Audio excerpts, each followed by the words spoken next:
Ephesians 3 verses 1 to 6. For this reason, I, Paul, a prisoner of Christ Jesus, on behalf of you Gentiles, assuming that you have heard of the stewardship of God's grace that was given to me for you, how the mystery was made known to me by revelation, as I have written briefly. When you read this, you can perceive in my insight into the mystery of Christ, which was not made known to the sons of men in other generations, as it has now been revealed to his holy apostles and prophets by the Spirit.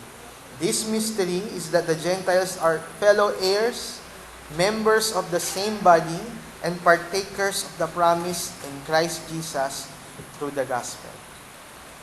Let us pray. Lord, dalangin ko po na tulungan mo kami na maunawaan ang mensahe ng pagiging isa ng church.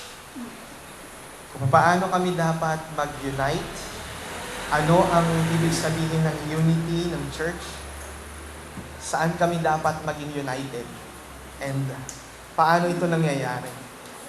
Tulungan niyo po kami, Panginoon, na maintindihan namin yung message ng Book of Ephesians, and kayo ang siyang tumulong sa amin para mas maging maliwanag ito, Panginoon. Make it clear to us in every terms, Lord God. At dalangin ko po na bawat isa ay aalis at uuwi, Panginoon, na mayroong pag-asa bilang part ng church, na parte ng katawan mo. Thank you, Father God. In Jesus' name we pray. Amen. Okay. These past few weeks, desisyonan kong muling aralin yung Book of Ephesians. And I thank the Lord so much because mas naintindihan ko siya ng lalo, mas nakuha ko yung gustong sabihin ni Paul sa Ephesians.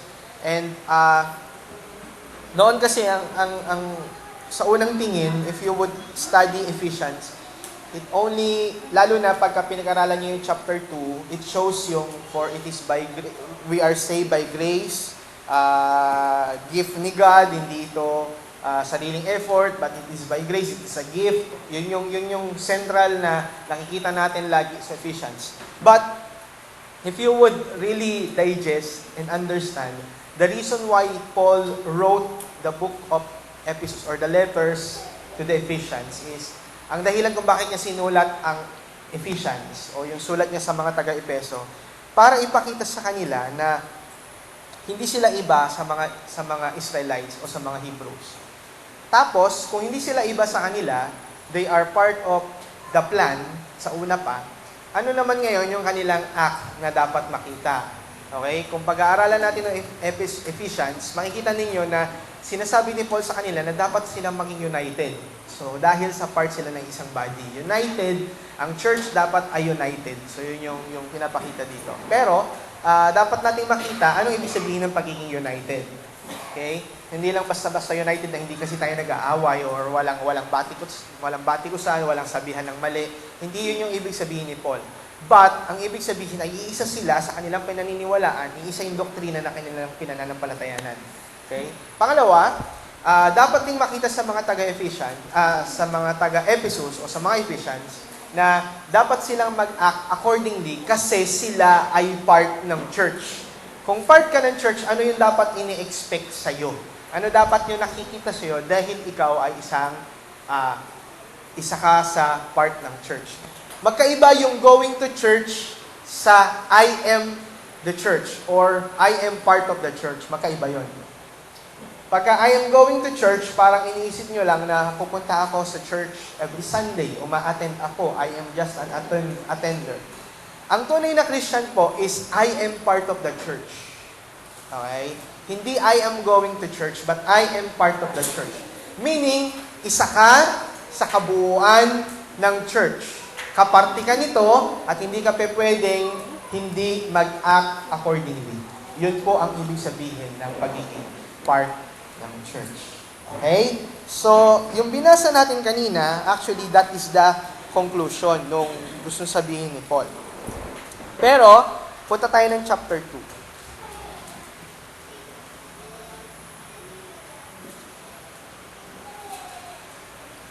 verse 11, ito yung scenario. Ito yung nangyari before. Okay? 2:11 hanggang 12. Ito yung dating sitwasyon nila. Ano yung sitwasyon nila before? Ang sitwasyon nila before is, therefore, remember that one time you Gentiles in the flesh, ano raw sila? Called, ano sila? Uncircumcision by what is called the circumcision, which is made in the flesh by hand. Sino yung circumcision na tinatawag sa tingin niyo? Sino? Yung mga Pharisees ba? Jews. Hindi niya lang tinawag ng mga Jews yung mga tao dito. Ayaw niya lang tawagin silang Jews, but tinawag niya silang the circumcision. Para ipakita, kasi meron silang effort. Hindi naman Jews per se yung binabatikos ni Paul dito eh. But yung pinanghahawakan kasi nila na sila ay tuli, sila ay Jews per se. So yung kanilang pagiging tuli, yung kanilang pinanghahawakan, na kami ay bayan ng Diyos kasi mga tuli kami. Yun ang palatandaan namin. Kami ay mga tuli. Okay? So, ang sinasabi ni Paul dito, dati ganun kayo. Dati ang tawag sa inyo mga hindi tuli. Nino? Ng mga tuli. Tinatawag kayong mga hindi tuli. Kumbaga, minamaliit kayo kasi hindi kayo parte. Okay? This is your situation. Hindi kayo parte ng bayan ng Diyos. Yun ang tingin nila sa inyo. Sabi sa mga taga-Ephesus. Tapos, sasabi pa ni Paul, hindi lang daw sila hindi tuli, but remember that you were at that time, ano pa raw sila? Verse 12, ano sabi? Without or separated from Christ. Dati mga hiwalay kayo kay Christ. Hindi lang kayo hindi tuli, but separated kayo kay Christ. So, anong ine-expect sa buhay nila noon at that time, sa tingin nyo? Ha? Wala, marami sila. So, pwede silang mag-asawa ng kung sino lang gusto nila. Di ba? Pwede nilang kainin kahit na anong gusto nilang kainin. Okay? Hindi lang daw sila separated from Christ. Ano pa sila? Alienated from the Commonwealth of Israel. Ano ibig sabihin nun? Hindi ka parte. Wala ang karapatan. Okay? Therefore, anong tingin sa kanila ng Israel? Saan ang punta nila? Impyerno. Mga mapapahamak ang mga taga-Ephesus. Bakit? Kasi hindi sila part ng Israel. By the way, what is Israel? What is Ephesus ba? Ang Ephesus po ay part ng Asia Minor. Asia Minor is the modern, kumbaga ito yung ancient na Turkey ngayon. Okay? Ano ba yung pangalan ng yung lugar nila, Ilmas Bektas? Istanbul. Yung area na yon, Istanbul, Turkey, yan yung mga area na yan yung dating Asia Minor. Okay? Ang sabi nga nila, this is where the East meets the West. Ito yung lugar na kung saan nagmi-meet yung East saka yung West. Sa mapa kasi, pag nakita nyo siya, alangan yung East, alangan yung West. Okay? Yung Ephesus is part of the Asia Minor. Actually, kung pupuntahan nyo siya ngayon, nandun pa rin yung Ephesus hanggang ngayon. Kaya lang puro ruins na siya. Okay? Kung pupuntahan nyo nga raw yung church ng Ephesus, still nandun pa rin yung nakatayo yung building pero ruins na lang. Kumbaga, durug-durug na. Wala na yung dating church. Okay? Mayroon ako naging classmate dati sa ISOT na Turkish siya. Tapos sabi niya, nalulungkot daw siya kasi nga nung naging Christian siya, dati siyang Muslim. Tapos naging Christian siya. Tapos nag-research siya, research niya yung Ephesus. Pinag-aralan niya yung Ephesians. Tapos hinalugog niya yung Ephesus, hinalugog niya yun. Pinuntahan niya yun, tinravel niya yung Ephesus. Hinanap niya yung church ni Paul na tinayo doon. Tapos nakita niya na it is just ruins na lang ngayon. So sabi niya, nalulungkot ako saan na yung church before doon, nawala na sila. E di sana ang sarap isipin na yung church na to is a living witness kung ano yung mga pinangaral ni Paul. Sabi namin sa kanya ng mga classmate namin, hindi naman kasi importante yung lugar ng church eh. Ang importante yung church, nag-propagate siya ng gospel. At tayo yung effect ngayon nung ginawa nila Paul na yun. Okay? Nung ginawa nila John, nila Paul. Kasi si John, di ba, naging pastor din siya sa Ephesus. Kung natatandaan ninyo, sa Revelations, nung sumulat siya doon sa 7 churches, isa sa mga sinulatan niya, yung Church of Ephesus. Okay? So, ngayon, yung Ephesus, before it became a Christian church, ito yung situation nila. Sabi, they are uncircumcised, They are separated from Christ. They are alienated, okay, from the commonwealth of the Israel. Sila ay hindi karapat-dapat tumanggap sa kung ano man ang dapat tanggapin ng mga bayan ng Diyos. Yun yung gusto sabihin ni Paul sa kanila. Okay? Pangapat, strangers in the covenants of promise. Mga wala silang kaalam-alam kung anong nangyari. Hindi nila alam ang history. Kung pag-uusapan ng history, the Israel is the most, kumbaga sila ang pinakamay alam, pinakamagaling sila. Alam nila kung ano nangyari sa kanila, alam nila kung bakit sila dapat tawaging bayan ng Diyos. Ang Ephesus, wala silang alam doon. Ano yun? Sino si Christ? Sino si Yahweh? Sino si Moses? Sino si Abraham? Ano nangyari kay Noah? Sino si Elijah? Sino si King David? Si Saul? Sino si Solomon? Sino si Isaiah? Wala silang kaalam-alam doon. Okay? Wala silang kaalam-alam doon. Hindi nila yun alam. Wala silang alam doon sa kaligtasan na sinasabi ng Scriptures. Pagkatapos, hindi lang sila strangers to the covenant of promise. Ito yung mabigat na sinabi dito. Nandiyan pa sa Bible nyo, nakalagay, having no hope. Di ba? Wala silang pag-asa. Verse 12, sabi dyan, having no hope. They have no hope. Ibig sabihin, sabi nyo kanina, pupunta sila sa impyerno. Yun yung nakatalaga sa kanila. Bakit? Ano ba ang Ephesus? They are pagan nation. They are Gentiles. Gentiles. Okay? At panghuli, hindi lang having no hope, but without God in the world, wala silang Diyos. This is their former situation. Ito yung kanilang lumang kalalagayan. Okay? Pero pagdating ng verse 13, binago yun ni Paul. Kasi sabi sa kanila, but now, in Christ Jesus, sa pamamagitan daw ni Christ Jesus, ano daw? You who once were far off have been brought near by the blood of Christ. Kayo na dating malayo ay inilapit sa pamamagitan ng dugo ni Christ. Yun yung nangyari sa Ephesian Church. Yun yung nangyari sa mga taga-Ephesus. They were once far because they are circumcised, separated, alienated, strangers, having no hope, and without God. Yun yung sitwasyon nila before.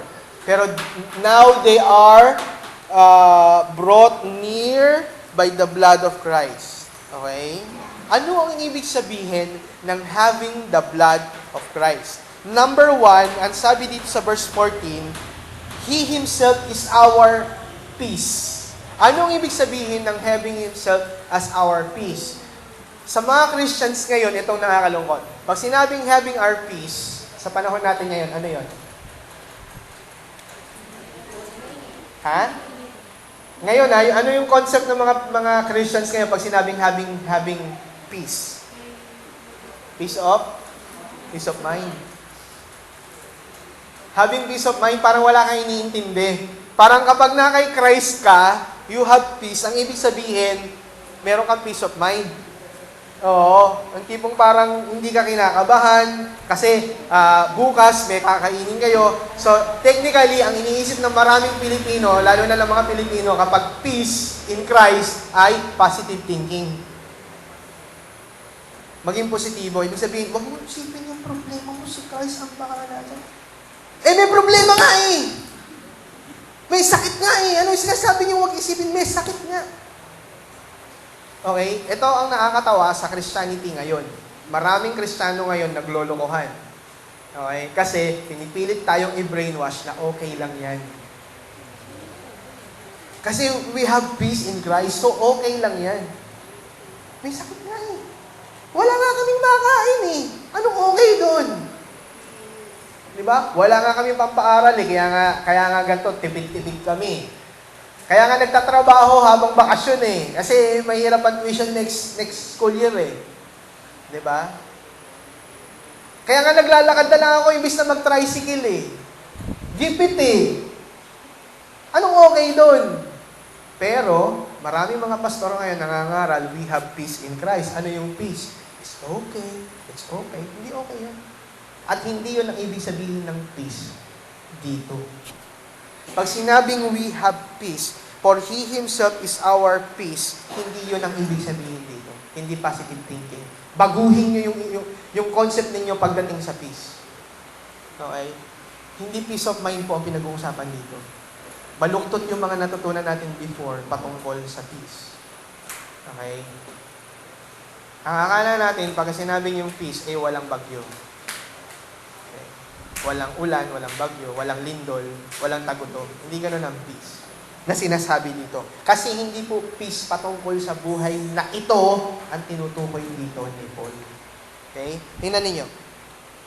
For He Himself is our peace, who has made us both one.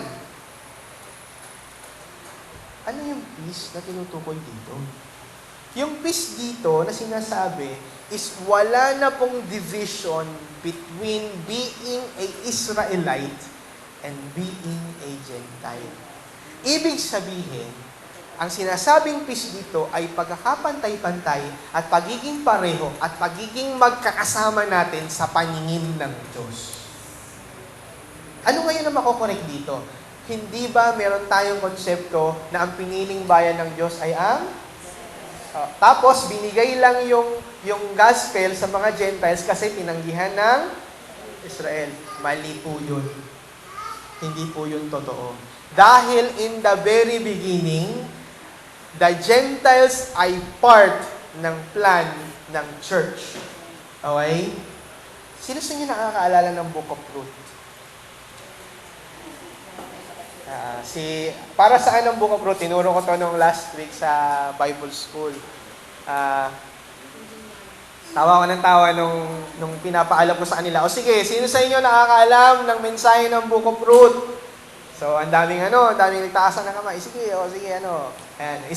Yung isa ang sabi niya, ang Book of Ruth po ay Kinsman's Redeemer.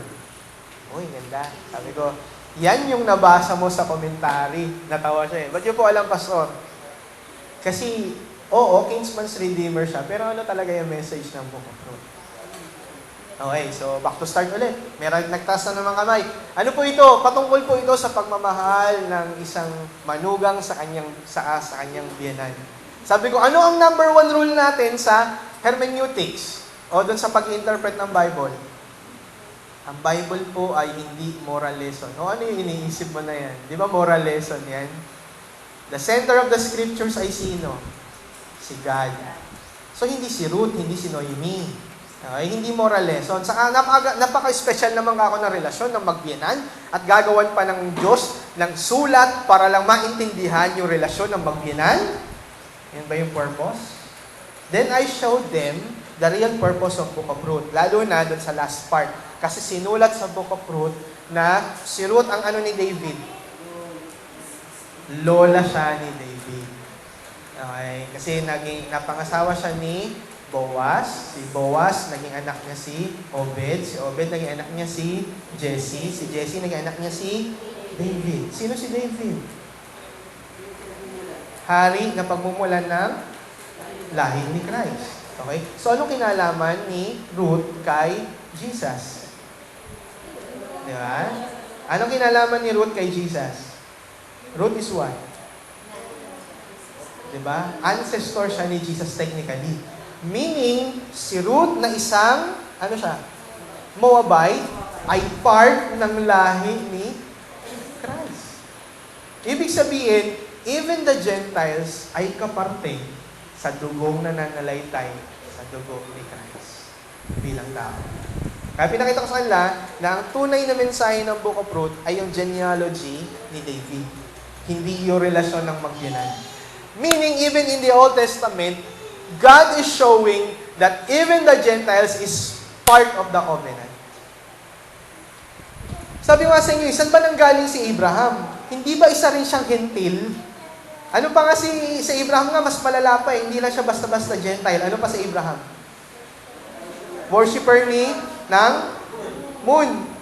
Diba? Nakakahiya nga eh. Kasi si Abraham na tinuturing na tatay ng mga Hudyo ay isang gentil na sumasamba sa moon god.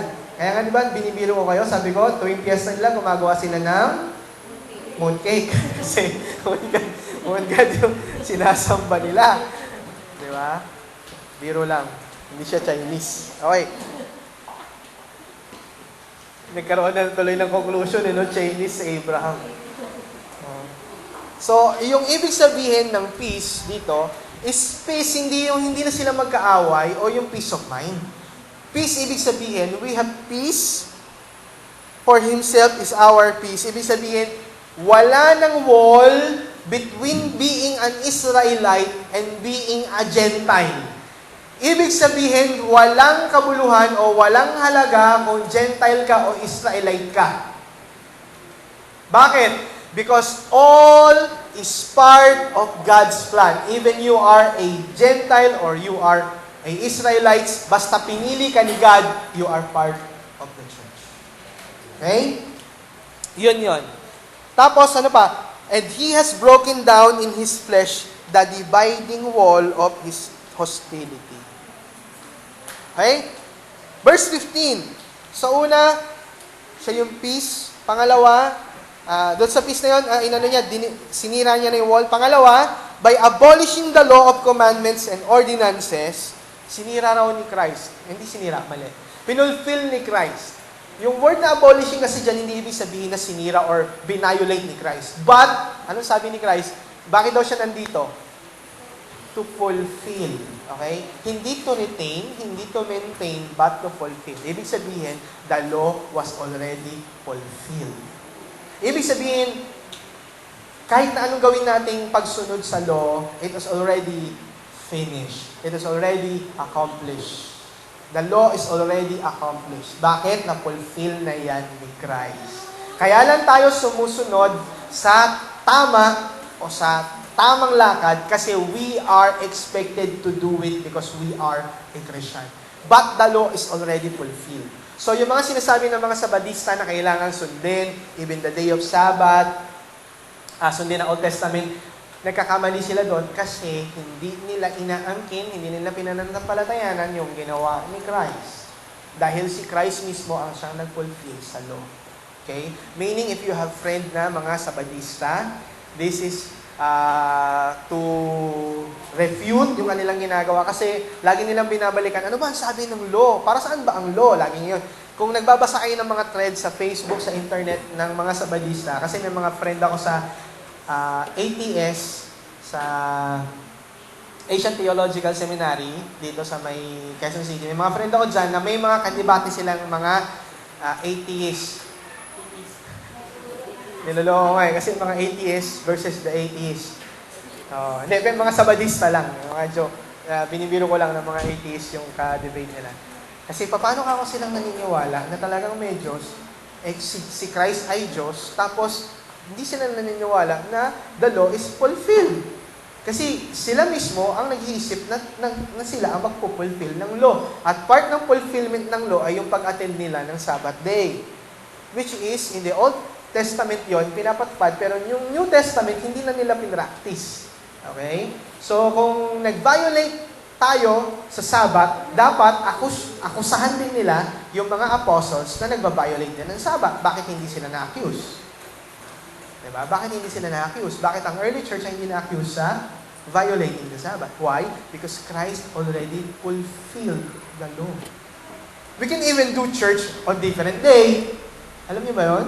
Na kahit hindi Sunday, pwede natin gawing day of worship. Is there any, kumbaga, ang Sunday ba talaga ay sobrang sacred as in Sunday lang? Kung ang napagkaisahan ng church ay Sunday, well, be it. Pero kung napagkaisahan ng church ay Friday, halimbawa, katulad ng mga ginagawa ng mga churches sa Middle East. Okay? Bakit? Bakit Friday nila ginagawa ang kanilang service? Kasi yun lang yung kanilang day off. Friday ang day off ng mga taga-Middle East, especially sa Saudi. Kung makaka-attend kayo ng churches sa Saudi, walang church doon ng Sunday. Bakit? Makukulong sila. Friday sila nag-church. Ang tanong, nagkakasala ba sila before God?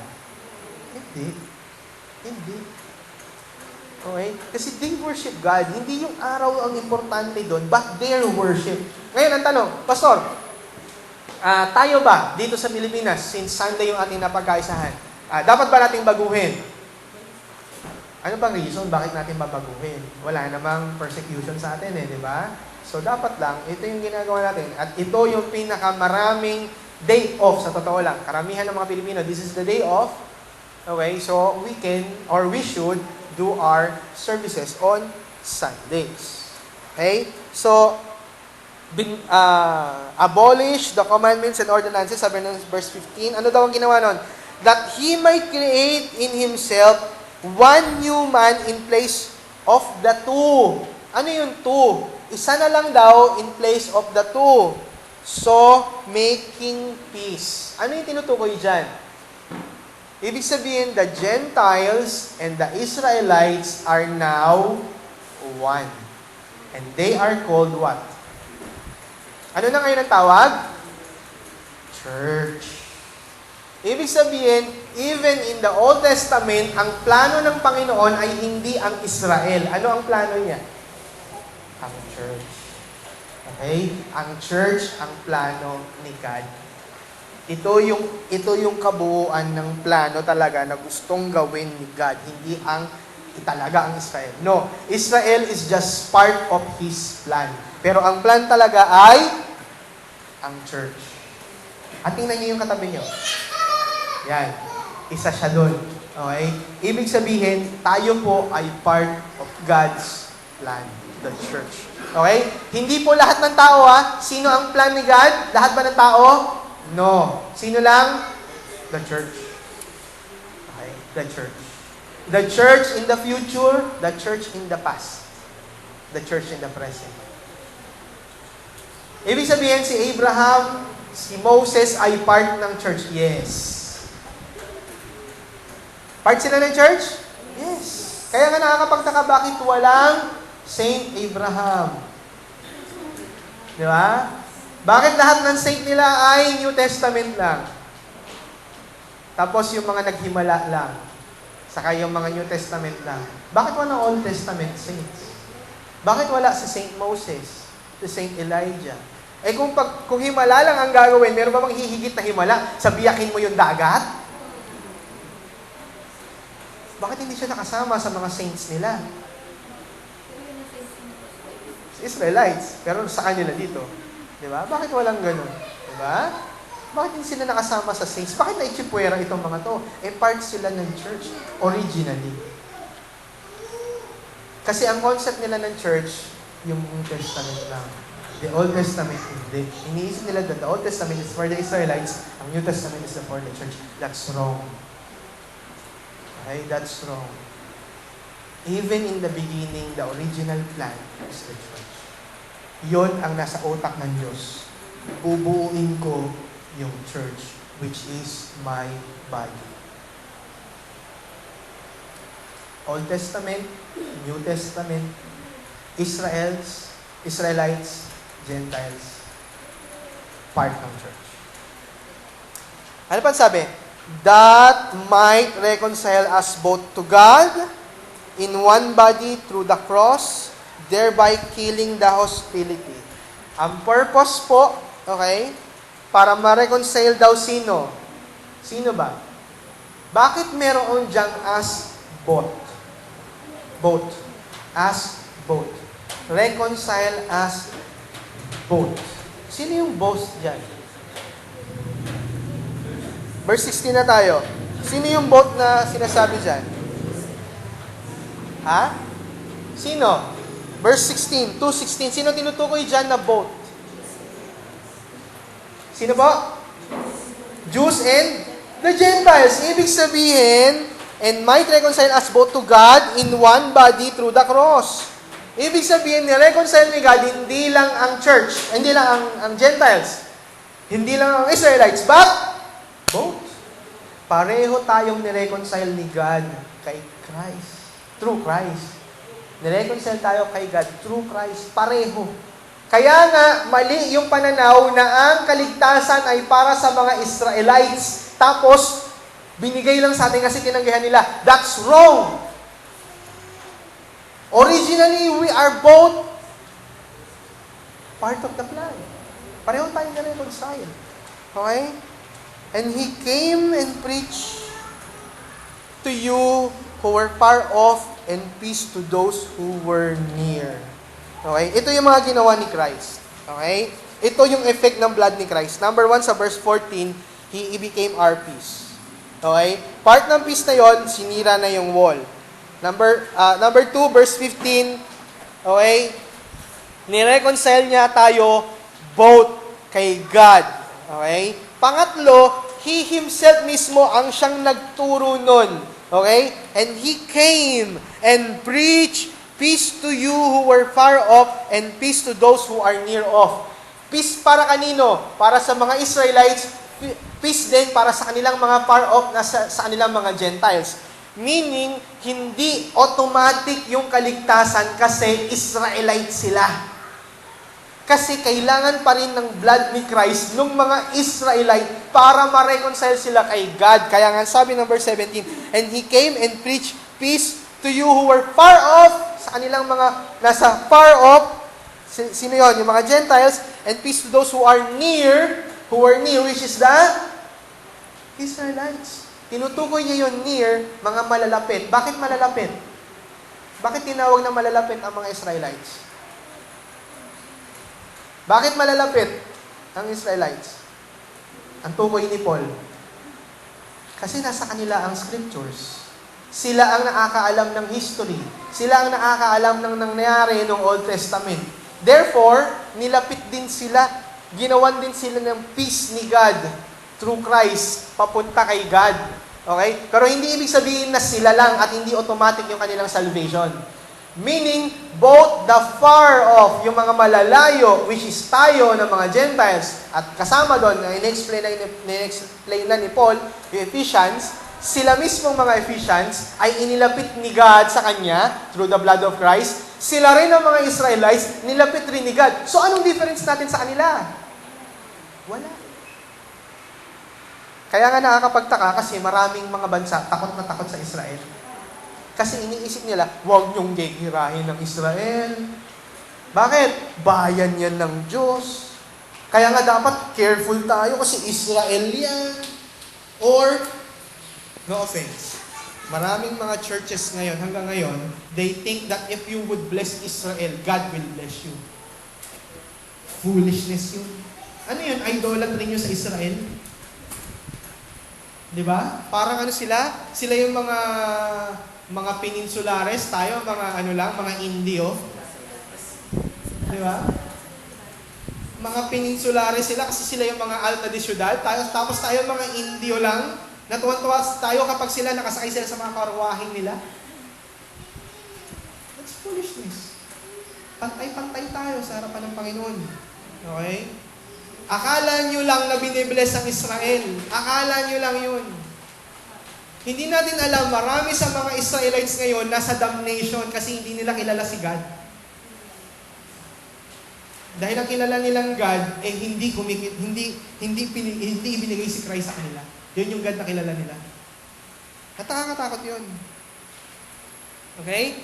Kaya hindi ho totoo na blessed ang Israel hanggang ngayon, as in super blessed sila. Hindi totoo yun. Ang blessed po ay hindi ang Israel, but ang church. Dapat mo maintindihan yun. Kung mayroong pinaka-importanteng ginawa ang Diyos sa mankind, yon ay ang pagbuo niya sa church. Dahil ang tinatawag na kingdom ay hindi ang Israel, but the church. Kaya nung sinasabi ni John the Baptist, repent for the kingdom of God is near. Hindi yun yung second coming. Okay? Ang sinasabi doon ay yung pagbuo ng church. Andito na si Christ. Bubuuin na. Sinisimulan na, binubuo na yung church. Kaya hindi second coming tinutukoy doon. Bakit hindi second coming? Paano mangyayari second coming? Kakarating pa lang ni Christ nun. Hindi nga nila alam na aalis eh. Diba? Kaya nga gulat na gulat yung mga disciples kasi nung sinabi ni Christ, ako ay aalis tapos babalik ulit. Hindi nila alam na may second coming. Kahit si John, sa ending ng Revelations, anong sabi niya? Amen, Lord. Bumalik ka na nga. Ang iniisip nila, soon. Diba? Tama ba? Nakalagay soon sa Revelations. Huling-huling verse ng Revelations. Soon. Hindi nila alam na matagal. Walang nag-iisip sa kanila na matagal ang pagbabalik ni Christ. Akala nila katulad lang nung umalis si Christ, tapos bumalik ulit, sandali lang. Eh kaso nagkamatayan na lahat ng disciples. 90 plus na si John. Ano sabi niya? Soon. Sana Lord, bumalik ka na soon.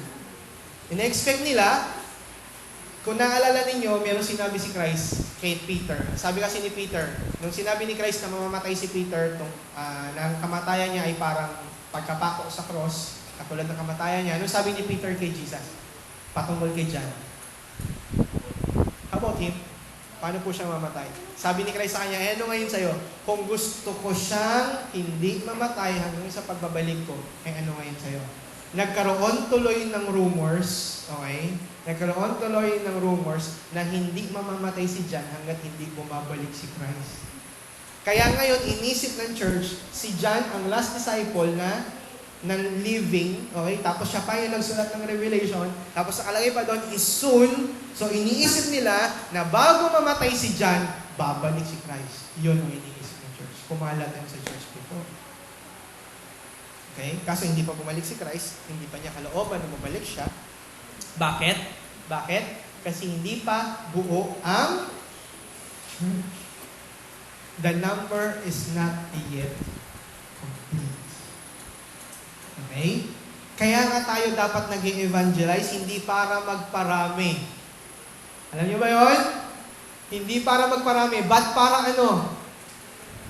Para makumpleto yung number ng church. At huwag kayong maniniwala na ang number ng church ay 144,000. Na katulad ng sinasabi ng mga saksi. Hindi totoo yun. Nung meron ako nakausap na saksi nun sa Bulacan, sabi ko sa kanya, sige nga, sabihin mo nga sa akin kung sino-sino yun, 144,000, sasabi ako sa inyo.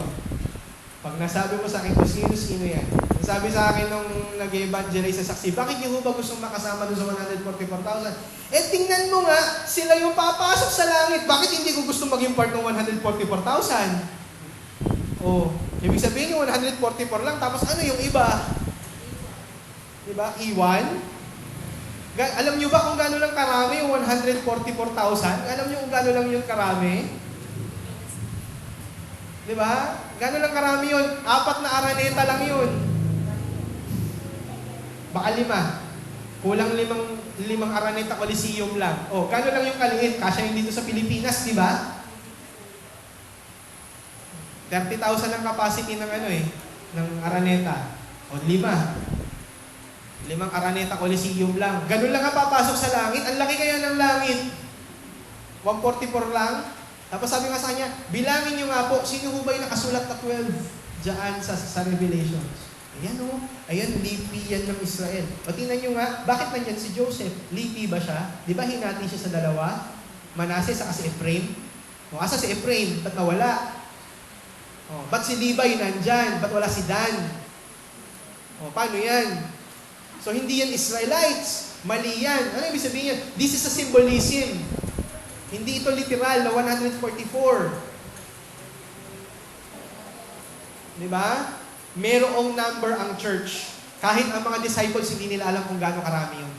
Si God lang ang nakakaalam. Kaya nga totoo na in the very beginning, alam na niya at may pinili na siya kung sino magiging part nun. Bilang Bilang. Hindi siya unlimited, hindi siya parang unli-rice na hanggat gusto mo pwede. Hindi. Kaya nga po, tinuturo ko sa inyo, whenever we evangelize, huwag natin sila yung feel-good evangelizing. Na tipong parang, pupunta kayo sa amin kasi maganda sa church namin, maganda tugtugan doon, malamig doon sa amin. Hindi doon nagsasabi ng mga masasakit. Hindi totoo yun. Ang tunay na church, mag-i-endure. Okay? Pag tinuro yung tama sa kanila, hindi sila aalis. Hindi sila mawawala. Why? Kasi totoo silang church. Yun yung totoong church. Mananatili sila hanggang wakas. Ang sabi ni Christ sa Matthew, mananatiling tapat hanggang wakas ay siyang maliligtas. Okay? Sino lang ang maliligtas? Those who will endure. Real Christians will endure. Kaya yung mga nawala, hindi sila totoo. Yun lang yun. Okay? So ano pa? Yun yung ginawa ni Christ, di ba? Sinira niya yung wall He preached, ito yung pinakamaganda dito, He even preached to us. Verse 18, anong effect? The effect is, for though Him we bought na naman, di ba? For through Him we both have access in one Spirit to the Father. Ibig sabihin, iisa tayo sa harapan ng Ama. So, verse 19, so then you are no longer strangers and aliens. Ibig sabihin, wala nang pagkakaiba ang Israelites saka ang Gentiles. Okay? Bakit? Kasi, but you are fellow. Tingnan niyo yung mga word na both, fellow, yung mga ginagamit, laging for two persons. Di ba? Laging for two persons yung ginagamit. Isang both, di ba? Yung word na both, saka yung fellow. Sinabi dito, but you are fellow citizens with the saints and members of the household of God. So we are fellow citizens. Di ba? So, yung mga Israelites ba? Lahat ng Israelites ba? No. Those who are Israelite Christians only. So, hindi buong Israel. Malinaw po? So, hindi porket nakakita kayo, oy, Hudyo yan, bless tayo, Hudyo yan. Hindi ho. Hindi porket Hudyo siya, he is blessed. Only those who are Christian Jews, yung tinutukoy nito. Okay? So, hindi porket Jews blessed, no. Those only Christian Jews. Bakit? They are just a part of the church. Meaning, kung ang mga Jews ay hindi naman Christian, therefore, they are not part of the church. Ang part lang ng church ay yung Gentile Christian saka mga Jewish Christians. Yun lang yung part ng church. Wala nang iba. Paano po yung mga Roman Catholic Christian? Ano yung mga Jehovah Witnesses Christian? Ano ba ibig sabihin ng Christian? Ano ba ang definition natin ng Christian? Yun yung tinukoy ni ni Paul dun sa mga ginawa ni Christ. Okay? Dun sa mga early part ng Ephesians. Tapos, ano pa ang sabi? Verse 20, hindi lang siya members ng household of God, it is also, verse 20, built on the foundation of the apostles and prophets. Ibig sabihin, itong mga Jewish Christians at mga Gentile Christians lang ang siyang naaayon sa pundasyon na ibinigay ng mga apostles at ng mga prophets. Tayo lang po ang siyang tanging sumusunod sa pundasyon na binigay ng mga apostol at ng mga propeta. Ano yon? Okay? Ito yon. Paano ba siya hinalimbawa? Gumawa ng ilustrasyon si Paul sa kanila. Paano yon?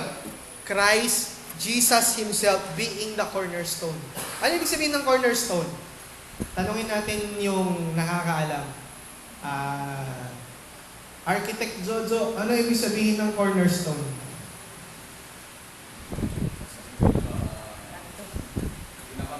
Main na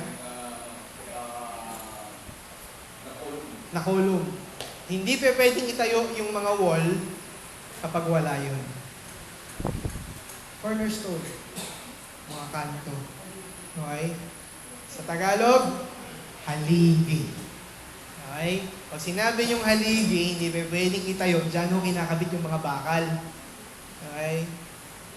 Para hindi tumumba yung pader. Pag mahina yung cornerstone, syempre, mahina rin. Di ba? Yung pader nyo. Nakakita na kayo ng mga pader na nakahapay? Sa SLEX, lagi yung nakikita nun yung mga pader dun sa gilid ng SLEX, mga nakahapay na, yung mga babagsak na. Pansinin nyo, bakit ganun? Hindi ayos yung foundations nila. Ang sabi daw, si Jesus daw, yung ating haligi, cornerstone. Tapos ang sabi ng verse 21, in whom the whole structure being joined together. Yun daw lahat ng buong struktura sa kanya nakakabit, lahat nakaugtong. Di ba? Ibig sabihin, even our faith, our salvation, everything, yung pananatili natin sa Panginoon, ay lahat nakasalalay kay Christ. Okay?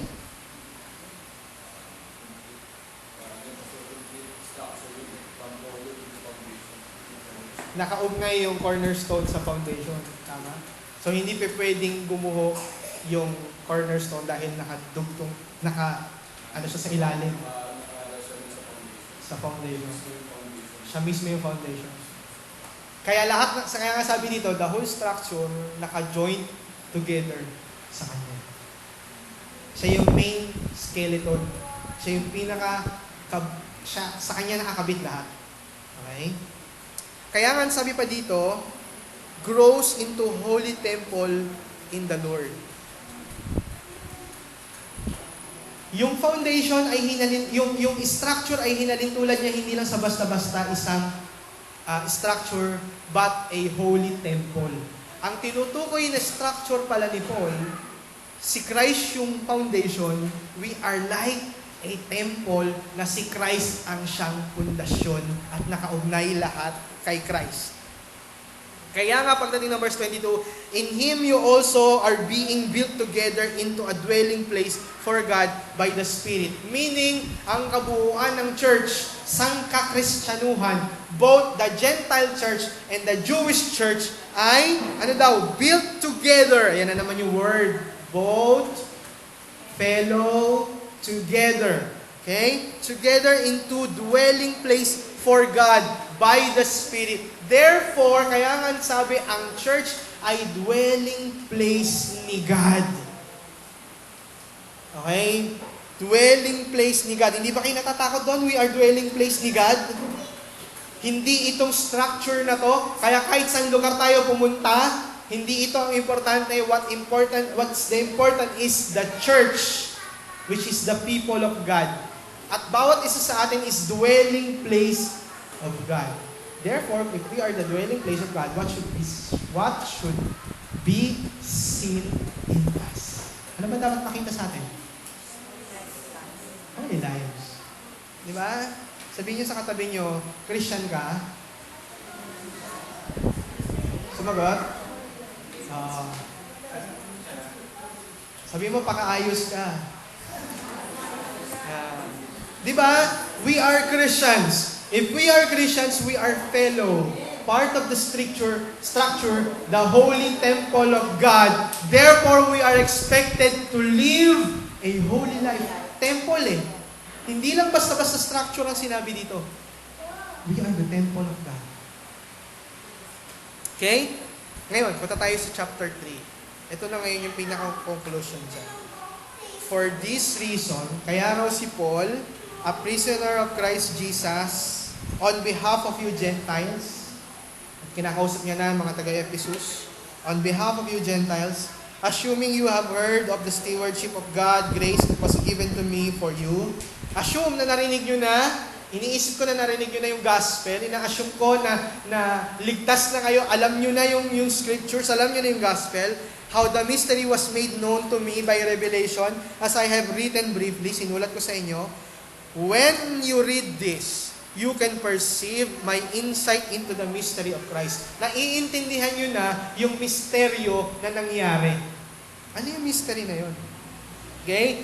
Which was not made known to the sons of men. Hindi ito na ipaalam noon in other generations as it has now been revealed to His holy apostles. Ipinaalam lang ito sa amin ng mga apostles. Hindi ito nalaman nila Isaiah, hindi ito nalaman ng mga Israelites noon. Akala nila sila lang yung pinili. Pero ngayon, ipinaalam ito sa amin ng Panginoon. Na ano yun? Ano yun? Verse 6. This mystery is ano? That the Gentiles are, number 1, anong Gentiles? Fellow heirs. Number 2, members of the same body. Number 3, partakers of the promise in Christ Jesus through the gospel. Di ba? Kaya yung peace na tinutukoy dyan, hindi peace of mind. Ang peace na sinasabi dyan, wala na tayong hadlang sa kaligtasan na yun na binigay ng Diyos, dahil hindi lang sa Israelites binigay ang kaligtasan, but even sa Gentiles, because the Gentiles is originally part of God's plan.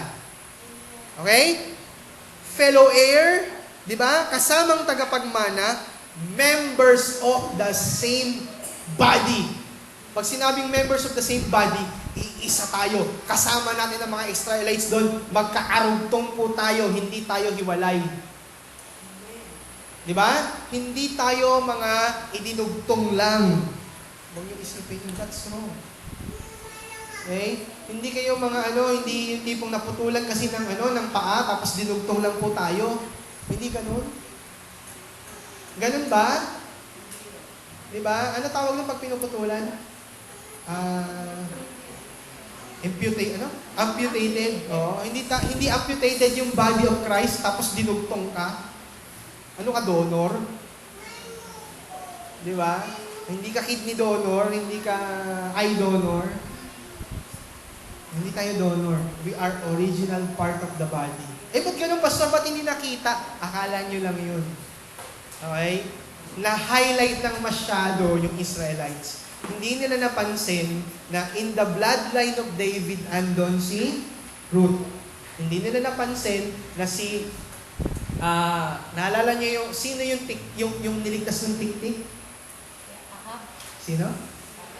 Si Rahab, di ba? Si Rahab. Hindi niyo ba napansin na nandun siya sa genealogy ni Jesus? Si Rahab. Di ba? Si Tamar, hindi niyo ba napansin? Is also a non-Israelites. Si Abraham na lang, sabi nga sa inyo, he's a pagan. Andun silang lahat. Kaya nga si David, nung hinabol siya ni Saul, saan siya napunta? Sa kuweba nino? Ng mga Moabites. Bakit? Kasi mga tito niya yun, mga uncle niya yun. Okay? Mga tito at tita niya, mga lolo-lola niya, mga Moabites. Kaya nung hinabol siya ni Saul, meron siyang natakbuhan. Why? Kasi buong Israel hinahalubhog, hinahanap si David. Plan ni God. Ang galing ng plano ng Diyos. Iniisip ko nga, pinag-aaralan ko, sabi ko, ang galing ni God kasi apo sa tuhod si David ng isang Moabite. Apo sa tuhod na di ba? Si Boaz, asawa niya si Ruth. Tapos naging anak nila si Obed, si Jesse, saka pa lang si David. So apo siya sa tuhod. Okay? Doon pa lang, sa life pa lang ni Boaz, nakaplano na si God na si David someday hahabulin at hahalubugin ang buong Israel para ipapatay si David. Pag pinapatay si David, anong mangyayari sa plan? Paano yung genealogy ni Christ? Mapuputol. Okay? Doon pa lang, pinlano na ni God na itong si Boaz makapag-asawa ng isang Moabite para pag hinabol si David, meron siyang mapupuntahan. At walang nakalapit na Israelite sa Moab. Okay? Ganon yung kagaling yung plano ni God even in the very beginning. So gusto ko maintindihan ninyo, paano ngayon to, Pastor? Para saan lahat ng ito? Para saan lahat ng ito? Una, gusto ko maintindihan ninyo, hindi tayo second-class citizen. Okay? Pangalawa, gusto kong maintindihan ninyo, ano at gaano kalaki yung ating tatanggapin bilang isang part ng body ni Christ. Meaning, lahat ng sinabi sa Old Testament sa Isaiah, lahat ng sinabi sa Revelation about heaven, lahat yun po ay kasama tayo originally planned by God.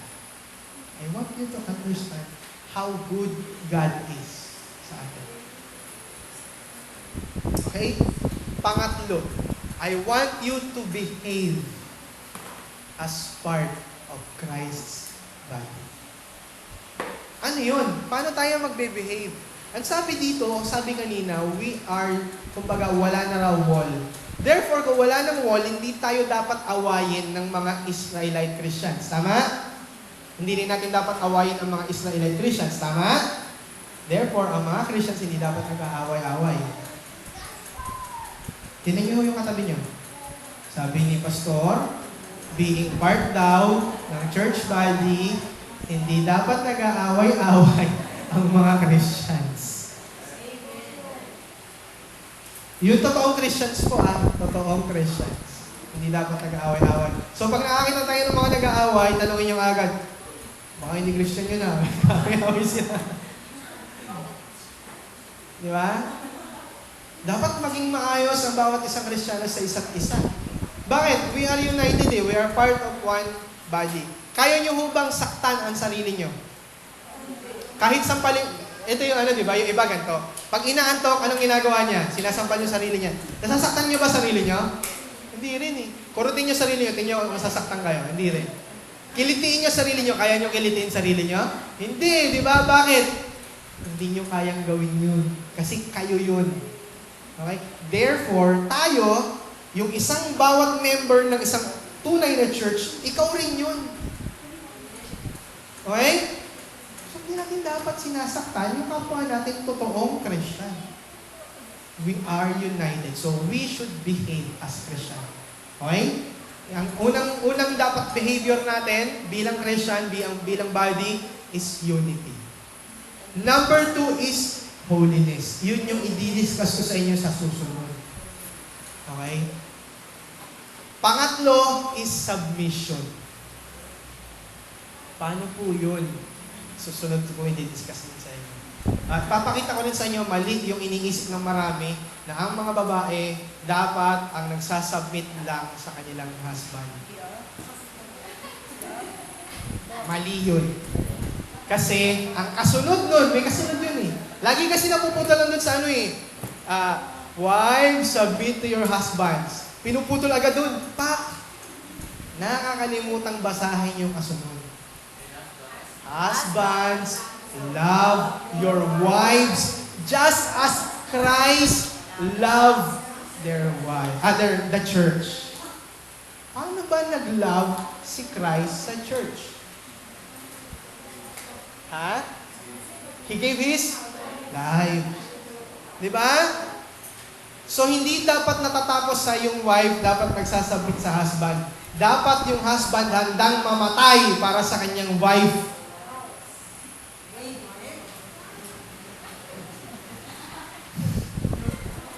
Pag yung husband nyo hindi handang mamatay para sa wife, tanungin niyo yung Christianity niya. Baka hindi siya Christian. Diba? O yung mga dalaga dyan, huwag kayong hahanap ng yung tipong pagka naglalakad kayo sa kalsada, kayo nilalagay dun sa danger side. Okay? Yung mga mapapangasawa nyo, dapat handang mamatay para sa inyo. Diba? Dapat ganun. Yun yung sinasabi ng scriptures. Later on na natin pag-usapan yun. Masyado na-excite. Okay? Basta anong kailangan natin? Mga mananampalataya, bago yung unity, yun yung behavior Yun yung behavior, di ba? Dapat, huwag niyong isipin na you are second class. Tapos, dapat maisip natin kung gaano kalaki yung inheritance makukuha natin. Pangatlo, we should behave as part of the body. Paano tayo mag-behave? Number 1, yung behavior natin number 1, dapat meron tayong unity. Pangalawa, meron tayong holiness. Pangatlo, meron tayong submission. Yan po yung laman ng Ephesians. Okay? May pang-apat yun actually. Yun yung pagiging matatag. Okay? Pagiging matatag. Endurance. Kaya yung ending ng Ephesians, ang sabi dyan, and lastly, sabi ni Paul, dapat kayong magpakatatag. Therefore, wear your armor of God. Yun yung panguli. Maging matatag. Kaya ang mga mananampalataya, united, holy, submissive, and strong. Okay? Ulitin nyo nga. United, holy, submissive, strong. Ganon yung mga totoong mananampalataya. Okay? Yun ang mga totoong mananampalataya. Kailangan tayong united, kailangan tayong holy, kailangan tayong submissive, kailangan tayong strong. Okay? I-discuss ko sa inyo yung mga yon later weeks. Okay po? Tayo po tayong lahat. Let's pray.